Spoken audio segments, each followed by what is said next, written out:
Hopsa, horsa, zemotvor sa. Dvaja bratia sa podeli s očizňou. Hej, ale bola to zadeľba. Starší si zobral ovce, kone, voly, všetky statky. Oral a sial i kupčil a ešte k tomu býval na hrdom dvore. Mladšieho vypravotil do vedľajšej chalupy a mal len to, čo sa mu ušlo. Pár biedných volkov. Na týchto chodil do hory, rúbal javory a z toho dreva robil doma lyžice, taniere a tie predával. Išlo to, kým v hore boli javory a bolo z čoho strúhať a točiť. Ale potom raz už nedaj Bože v celej hore nájsť na voľačo súci javor. Voly sa mu pásli tam dakde na voľakej paseke pri voze a on sám chodil celý deň od rána do večera po hore, ale ešte nič pod sekeru nenašiel. Na mrkaní predsa na vysokej zápoli zazrel krásny javorový strom. No, veď len ty mi ešte chýbaš do remesla, povedal sám sebe a vydriapal sa na zápoľu. Už chcel do milého javora zaťať, keď pod sebou začul kroky. Pozrel dolu a pod ním 12 chlapov ako jedle. Vliekli na pleciach plné vrecia. Učúpil sa za strom a ani nedýchol. Chlapi prišli pred zápoľu a predný zvolal. Hopsa, horsa, zemotvor sa. Zem sa hneď otvorila a tí všetci poskladali svoje vrecia dnu. Ten predný zase zvolal. Hopsa, horsa, zem zatvor sa. Zem sa zatvorila a tí ako prišli, tak odišli. Chodili vraj tam dakde do hostinca na celú noc harovať, keď si takto svoje poklady uložili. Chudobný človek veru dlho nerozmýšľal, strom viac stínať nemohol, lebo by to tí na odchode začuli, alebo potom zvedeli, že sa im tam dakto pletie. Šlo mu o krk tak či tak, keď na remeslo nebolo dreva. Zviezol sa teda dolu a postavil sa pred zápoľu. Hopsa, horsa, zemotvor sa. Zem sa hneď otvorila a on vošiel do zápole. Bola tam nesmierna sila bohatstva, až sa naľakal, čo sa mu len tak blízkalo pred očami. A 12 vriec bolo hotových, pozavezovaných a plných peňazí. Tie si po jednom pobral na plece a poodnášal na paseku na voz. Keď odchádzal s posledným, nezabudol zvolať. Hopsa, horsa, zem zatvor sa. Zápoľa sa zatvorila. On potíšku odišiel, zapriahol a čale bodor, hej sa si voň, popoháňal voly a nestavil sa až pred svojou chalupou. Žena do ňoho ako do repy, čo tak neskoro prichodí. Ale keď videla peniaze, naradovaná ani nevedela, čo robiť. Len na silu ak merať, tak merať peniaze. Dosť jej on, aby tomu dala pokoj. Tá neprestala, kým nevypravila dievča k bohatému susedovi po mítovnicu. Nuž merali tie peniaze a veru ich namerali, že by sa im ani neprisnilo o toľkom bohatstve. Mítovnicu si ani nepoobzerali, hneď ju po cere poslali späť. Nevšimli si, že za obrúd sa zavadil zlatý peniaz. Žena bohatého brata nám zle nedobre zaškúlila a hneď do dievčaťa. Dievča, čo ste to merali? Nuž čože by? Vravelo dievča. Hrách doviezli otec za riad, nuž ten sme merali. Na veru pekný okrúhly hrách. Hľa, to sa vám jeden zavadil. Dievča len zdúpnelo, keď striná vyňala spoza obruče zlatý peniaz a viac netajilo, čo merali a do komórky vysýpali. Bohatá švagriná bola ešte prvnež dievča u chudobného švagra. Ani pred ňou nestačilo zaprieť komórku, kde tie peniaze vysýpali. A tá do ňoho hneď tam nad hrbou. Veď vy sa mi už tajiť nebudete, z čoho žijete? Veď ja už dávno vravím, že to u vás nejde po dobrom. Veď kde by ste brali na toľké deti? Veď teraz ani inakším ľuďom, než ste vy, nepostačuje. Povedzte pravdu, koho ste to ozbíjali, lebo ak nie, ešte tej noci vás hore dám pred právo. A tak mlela jazykom a štekala, kým jej švagor nevyrozprával všetko, čo a ako sa stalo. No, to je už inakšie, môj milý pán švagor. Naoko dobroprajne povedala bratová žena. Nuž, majte si len, čo máte, zíde sa aj vám. Sama v sebe si však pomyslela. Zješ ty psa, keby si chcela aj to ostatné bohatstvo zo zápole odvláčiť. Dobrá psu mucha a to ostatné bude nám. a doma sa pustila do muža, aby ešte v tú noc šiel tá po to ostatné bohatstvo, keď zbojníkov doma nieto. Naučila ho, čo má pri tej zápoli vravieť. Muž zapriehol do voza 4 najlepšie voly a zatiaľ rovno pred zápoľu. Hopsa, horsa, zemotvor sa, zavolal. Zápoľa sa hneď otvorila a bohatstvo sa mu zablisklo pred očami. Hej, Povedá.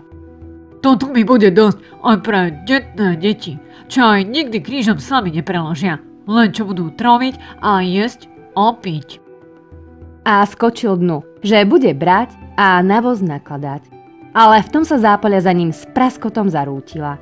Iba ho mráz prejal a v strachu aj zabudol, čo má povedať, aby sa Zápoľa otvorila znovu. Čúpel ten tam zavrznutý, aspoň mal dosť času spomínať na svoje staré hriechy. Ale o polnoci prišli domov zbojníci. Oho, tu si, dobrý vtáčik, Zahrmeli naňho. čože ty tu robíš? Joj, veď to nie ja, veď to môj brat vám tie vrecia odvláčil. Joj, mne dajte pokoj. Dáme ti, ale nevoľu, keď len lapel si sa do klietky. Povedali zbojníci, rozštvrtili ho a telo jeho povešali na ten javor, ako pôlty slaniny, aby ho tam vietor prefúkoval. Žena čaká muža domov, čaká ho až do bieleho rána. Nik neprichodí. Hneď si pomyslela, že sa mu zle povodilo. Ale kto tu je môže o tom aspoň dať čo povedať? Bola prešibaná, no už podiel zase do susedov. Švágre! Hneď na mužovho brata. Toto je na môj veru zle s vami. A čože by bolo? Pýtal sa chudobný brat. Nož čože by bolo? Môj muž išiel tej noci na to miesto, kde ste tých peňazí nabrali a nevrátil sa naspäť. Nuž, a čo mne do toho? Ja som mu nekázal. Ale ja som ho tam vypravila, lebo nebudete len vy všetko požívať. A teraz, alebo mi muža vystanovíte, aj moje 4 voly, čo tam s nimi šiel, alebo bežím pred právo a tam im rozpojem celú čičku vec, aby vás prvého zavrzli, lebo vy musíte mať obchod s tými zbojníkmi. Veď keby to len tak bolo na hopsa horsa, môj muž by tu už dávno musel byť. Ako ju odávna znal, vedel, že s touto dračicou nikam nezájde, keď si tá raz boky podoprie a odá sa do dakoho. Nož len hľadel utíšiť, že veď on sa podvolí na všetko a že ešte môžu aj dosť bohatstva dovliecť z tej zápole. Ale či naozaj, švagrík môj drahý? Naozaj, pani švagrinka. Len viete čo? Keď ten tam šiel na 4 voloch, ja už teraz pôjdem na 4 koňoch a dáte mi 12 sudov z pivnice. Ale neľakajte sa, veď stačí, keď jeden bude plný, tam tie ostatné môžu byť aj prázdne. Podvolila sa teda len na jeden plný a tam tie ostatné sudy ostali prázdne. Chudobný brat naložil na voz 11 prázdnych sudov i ten 12. naozaj plný dobrého, tuhého vína. Vybral sa ako kupec, ktorý doďaleka víno vezie a zatiaľ tadiaľ tou horou. Príde nedaleko zápole a ak čihy, tak hyho z celého hrdla, ako by Boh zná, akú ťarchu viezol. Pri zápoli 12 zbojníci pri veľkej vatre si práve dopekali tie 4 tučné voly, čo tam po boháčovi našli. Hneď poskákali na nohy a predstáli ho, že čo to vezie. No už víno po svete rozvážam. Chudobný brat im na to. Napite sa, koľko chcete, len mne dajte pokoj. Pokoj sem tam, hundrali zbojníci. Naposledok sa porátame. Ale teraz daj pečenke vína. V ktorom súde máš najlepšie? Hovor pravdu, lebo pustíš dušu. Nadstavil laty k vozu, spustil súd a priváľal im ho k vatre. Jedli, pili a on musel s nimi. Keď už bolo po večeri, zbojníci sa ho pýtali. Čože sa ty toľko obzeráš na ten javor? Vari vieš, či údy sa tam údia? A čo by som nevedel? Odpovedal im smelo. Veď ho celý svet poznal, boháča, hen zo susednej dediny. A veď aj toto víno od jeho ženy veziem. Oni hneď. Ty sa zdáš byť dobrý majster. Povedal by si nám, ako by sme sa najľahším spôsobom dostali do jeho komôr? Chceli by sme mu vrátiť, čo on nám tu chcel vykázať. Čo len to je veru ľahučká vec. Nuž, oko. Nuž hľa, takto. Dáte mi tie údy a ja sa s nimi vrátim k jeho žene, ako by som ich len tak v hore pri ceste našiel. A vás tam zaveziem tiež, veď práve na to máme spôsob. Tie sudy na mojom voze sú prázdne, lebo ona mi bez gazdu viac vína nechcela dať.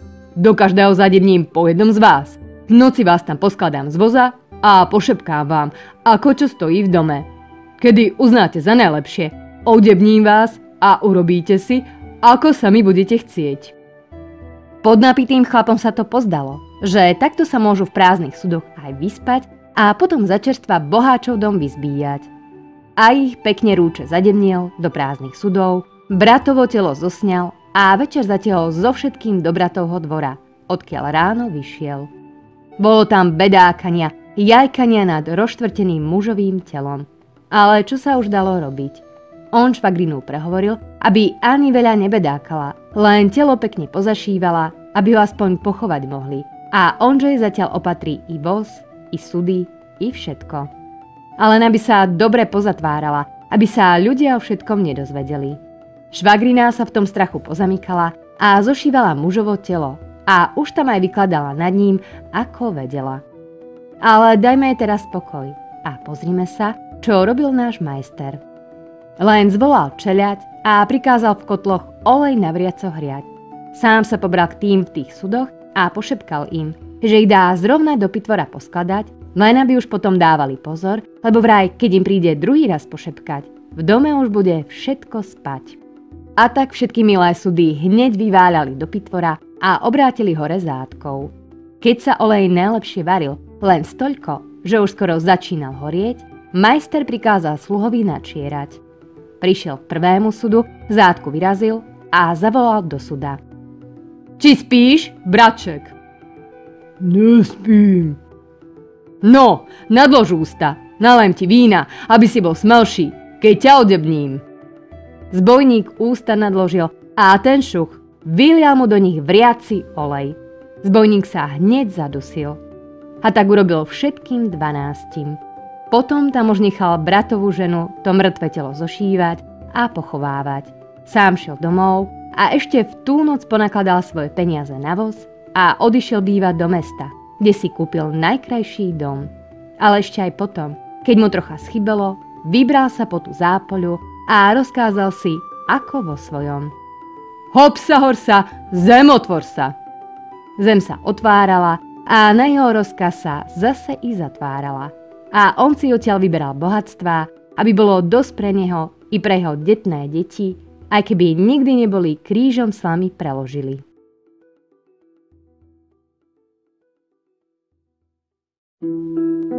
Ak sa vám nahrávka páčila, budem rada, ak dáte palec nahor a pridáte sa k mojim odberateľom.